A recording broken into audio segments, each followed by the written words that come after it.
Our beloved Prophet, peace be upon him, said, "One who doesn't have anything like Quran in their heart is like a destroyed home." Now apply this to yourself and see whether your heart is destroyed one or not. Mental health का मतलब है एक person की social, psychological और emotional wellbeing. As we all know कि हमारा दीन इस्लाम provides complete guidance on every aspect of life, फिर चाहे ये सोशल हो या इकोनॉमिक, एजुकेशन से रिलेटेड हो या हेल्थ से। इसी तरह हमारे दीन इस्लाम ने मेंटल हेल्थ को भी बहुत इंपॉर्टेंस दी है, क्योंकि ये पीस ऑफ माइंड ही है जिससे आप ज़िंदगी के हर काम आसानी से कर सकते हैं। हम सपोज करते हैं कि एक पर्सन इस रूटीन ऑफ लाइफ से टायर्ड और एग्हॉस्टेड हो जाता है और फिर ये सवाल खुद से करता है, Why am I going through all this? What is the purpose of my life? Now there is a very beautiful answer of this question from the Quran. Allah says in the Quran, He who created death and life to test you as to which of you is best in deeds.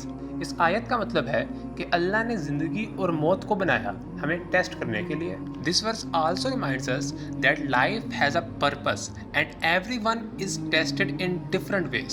सो हमारे दीन इस्लाम में हमें इस question की तो strong clarity मिल गई है कि what is the purpose of life.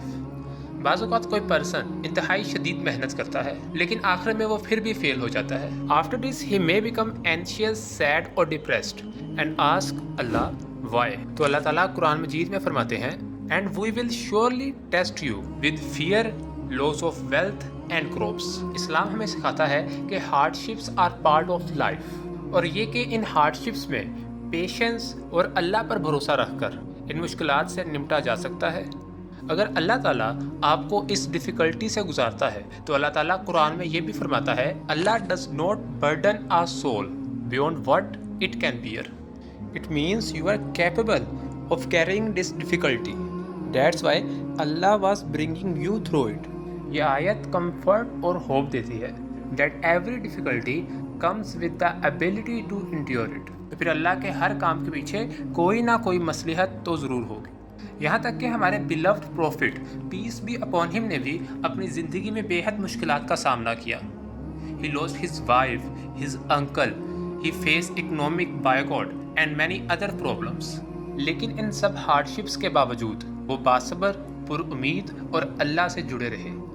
तो क्या इसका मतलब है कि आपका ईमान कमज़ोर है या आपके कल्ब में कुरान नहीं, इसलिए आप ज़हनी मसाइल का शिकार हैं? नहीं, because mental health problems are multifactorial. ये सिर्फ वीक फेथ से नहीं बल्कि बायोलॉजिकल, साइकोलॉजिकल और सोशल फैक्टर्स का भी इनमें बहुत रोल है। We have to heal these problems by seeking treatment and support, because Allah says in the Quran, so ask the people of knowledge if you do not know.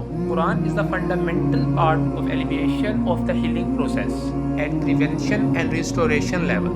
So your spirituality is part of the healing process.